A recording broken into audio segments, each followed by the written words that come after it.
This is Dimitri Lascaris for The Real News. In a new study published earlier this month, researchers from Princeton and Rutgers universities warned that the current flooding predictions, including those widely used by policymakers, do not accurately reflect the frequency and types of floods that are likely to challenge American cities in the coming decades as global temperatures and sea levels rise. Their research found that major coastal flooding, expected to occur only once every 100 years, will inundate coastal cities an average of 40 times more often by 2050, likely overwhelming the city's ability to protect themselves. Now with us to discuss this new study is one of its authors, Dr. Michael Oppenheimer. Dr. Oppenheimer is the Albert G. Milbank Professor of Geosciences and International Affairs in the Woodrow Wilson School and the Department of Geosciences at Princeton University. He is the director of the program in Science, Technology, and Environmental Policy at the Woodrow Wilson School and faculty associate of the Atmospheric and Ocean Sciences program, Princeton Environmental Institute, and the Princeton Institute for International and Regional Studies. Thank you for joining us today, Dr. Oppenheimer. Thank you for having me. Before we get to the study, I was hoping that you could update us on the current science with respect to anticipated sea level rise by 2100. What is the science telling us that we can anticipate in sea level rise in a business as usual scenario, which is to say that we continue with current levels of greenhouse gas emissions globally? The most widely accepted estimates were provided by the UN's Intergovernmental Panel on Climate Change back in 2013. And the business as usual scenario had sea level rise running as much as a meter or about 3 feet higher than it is today. To give a little context, on a typical beach of the East Coast or the Gulf Coast of the US, if you raise sea level by a foot, you take away 100 feet horizontally. So it's quite a lot of potential land loss. But beyond that, if sea level rises, then flood levels, that is the extra amount of height of the sea surface during a storm, increases as well, so that floodwaters will get inland further than they used to. And that was the part of the problem that we were particularly focused on. And so how did this study add to our understanding of sea level rise, and how did you approach the problem differently from prior research into the issue? Some of the prior research had used a simplification, and that simplification basically said that for a given amount of sea level rise, let's say 3 feet, that the the frequency of recurrence of a storm, a flood level that currently occurs, let's say once every 100 years only, would be multiplied by a certain factor.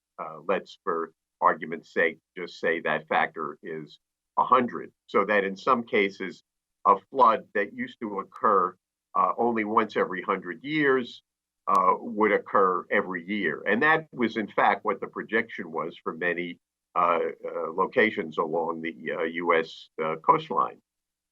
However, the previous approach used the same multiplication factor, whether it was talking about a once in 100-year flood or a once in 500-year flood, which would be, say, what Hurricane Sandy was approximately in the New York City area, or a once in 10-year flood. But in reality, that was not correct. That was an unsatisfactory approximation.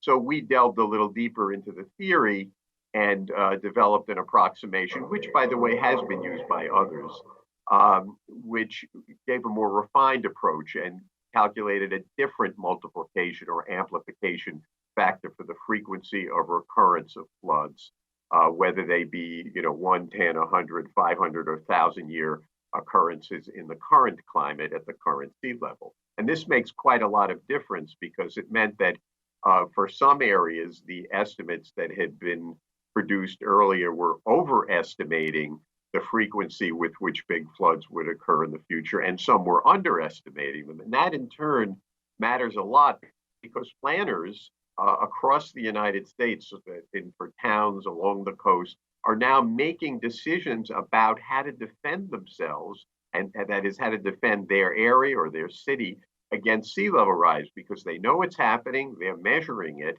And they're trying to figure out, with floods occurring more frequently, what to do about it. In your view, Dr. Oppenheimer, which major cities, coastal cities in the United States, are most at risk in light of the new research that you and your colleagues have produced?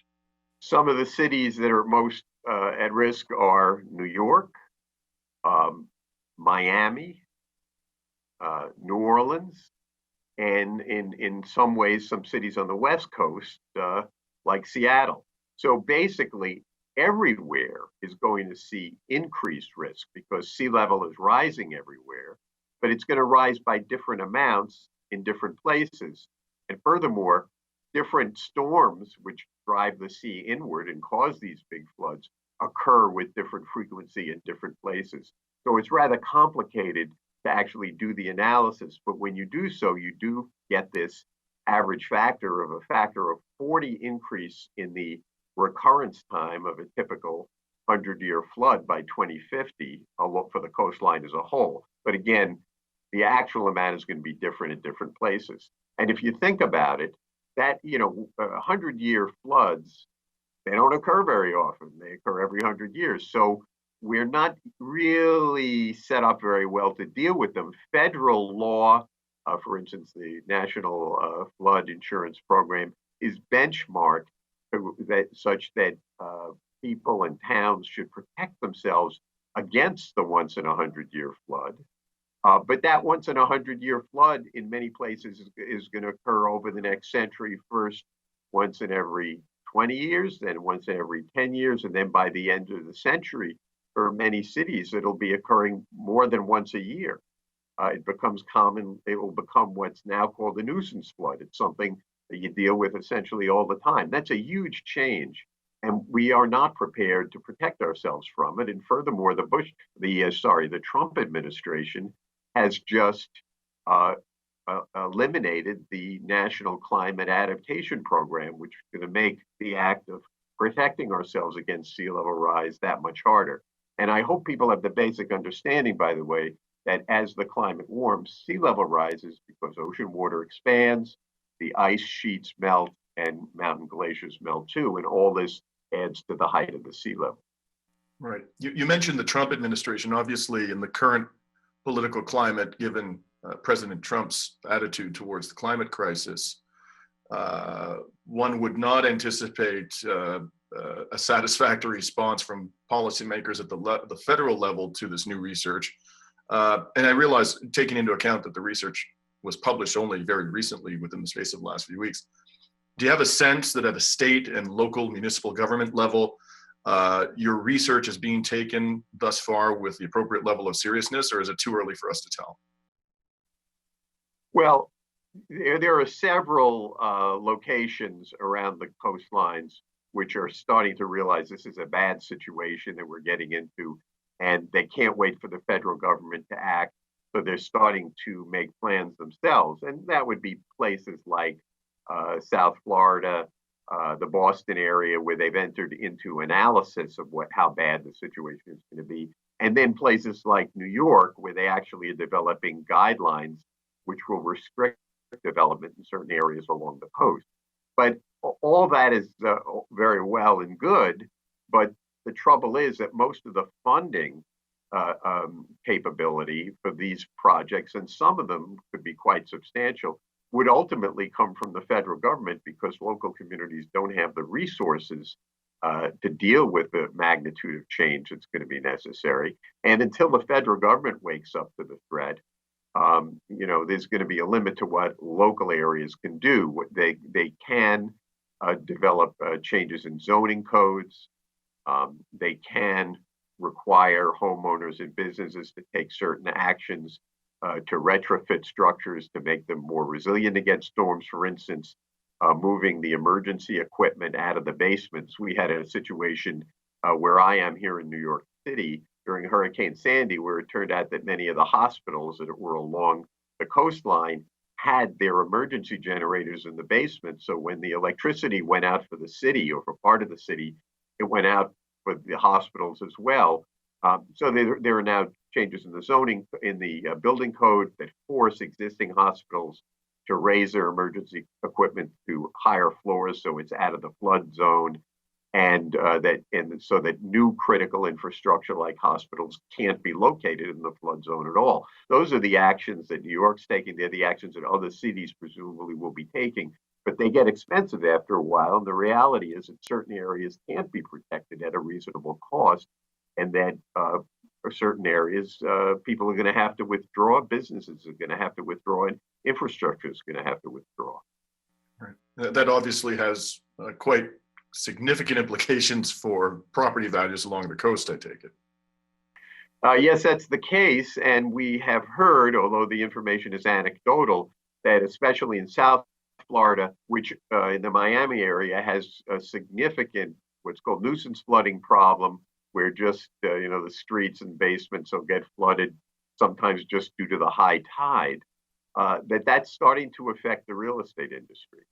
And so we can, unless municipalities take foresighted action and begin to protect the areas in their jurisdiction, and also plan so that certain areas that are indefensible are allowed to return to, for instance, wetland, or in certain cases that structures are built which are periodically floodable. Unless all that is done, there's going to be a heck of a mess in the future. And the future is now for some places, because the flooding has already begun. Well, this has been Dimitri Lascaris speaking to Dr. Michael Oppenheimer about new research relating to the frequency and types of flooding to be anticipated for sea level rise. Thank you so much for joining us, Dr. Oppenheimer. Thank you for having me. And this is Dimitri Lascaris for The Real News.